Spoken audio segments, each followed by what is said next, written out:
Alkimyogar braziliyalik yozuvchi Paulo Coelhoning eng mashhur va ilhomlantiruvchi asarlaridan biridir. Kitob birinchi marta 1988-yilda nashr etilgan va bugungi kunda dunyoning deyarli barcha tillariga tarjima qilingan. Bu roman zamonaviy falsafiy ertak sifatida tanilgan bo'lib, u insonning o'z orzusini topish, unga sodiq qolish va ichki ovozini tinglash haqida hikoya qiladi. Paulo yozgan Alkimyogar kitobi inson orzulari haqida va o'z yo'lini topish haqidagi chuqur falsafiy hikoyadir.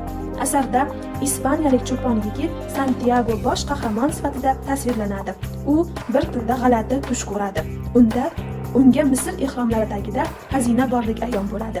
Shu tush uning qalbiga tinchlik bermaydi va u hayotidagi hamma narsani tashlab noma'lum yo'lga chiqadi. U yo'l davomida turli odamlar bilan uchrashadi, har biri unga hayot haqidagi yangi saboqni beradi. Santiago Alexiddiq ismli sirli podshohdan shaxsiy afsona degan tushunchani eshitadi.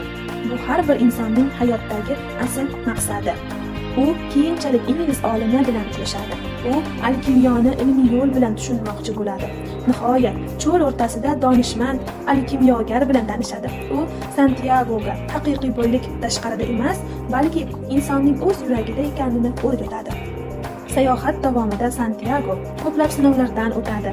Sevgi, sabr va ishonchni o'rganadi. Misrga yetib borgach, u xazinani izlab qaziydi.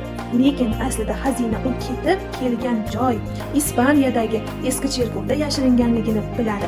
Shu lahzada Santiago anglaydi. Uning butun sayohati uni o'zini topish, ichki kuchini anglash uchun mo'ljallangan. Alkimyogar kitobi o'quvchiga hayotdagi eng katta mo'jiza o'z orzusiga ishonish va unga erishish ekanini anglatadi.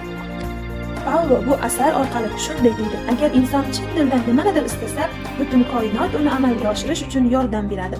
Kitob oddiy tilda yozilgan bo'lsa ham, unda chuqur ma'no va hayot falsafasi mujassam. Bu asar o'quvchini ichki tinchlik, sabr va ishonch sari chorlaydi.